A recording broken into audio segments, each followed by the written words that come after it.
Title: The Boy Who Carried Bricks. In a small, dusty town near the edge of a railway line, there lived a boy named Raju. He was only 12, but his hands were rough, his back slightly bent, and his eyes carried the tiredness of someone far older. Every morning before sunrise, Raju walked barefoot to the nearby brick kiln, carrying bricks twice his size. He didn't go to school like other kids. His mother was sick, and his father had left them long ago. It was just him and his little sister, Pinky, who waited every day with a weak smile and an empty stomach. But Raju had a secret, one he told no one.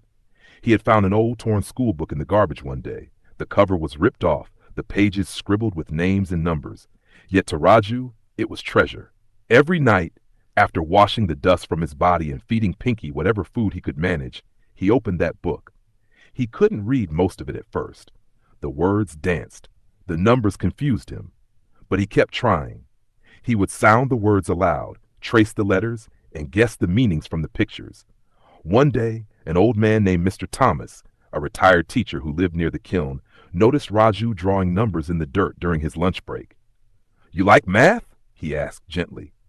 Raju jumped. "I don't know what it is. I just like solving things."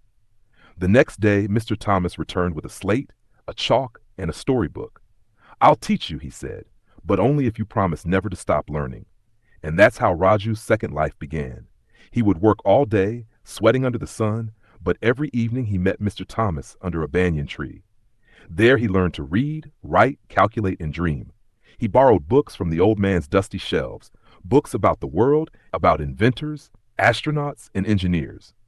"Why do they all wear coats?" Raju once asked, pointing at a picture of a scientist. "Because they're professionals," Mr. Thomas chuckled. "I'll wear one too." "One day," Raju whispered.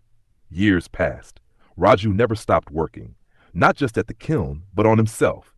He applied for a free government education program, studied late into the night, and earned a scholarship to a nearby city school.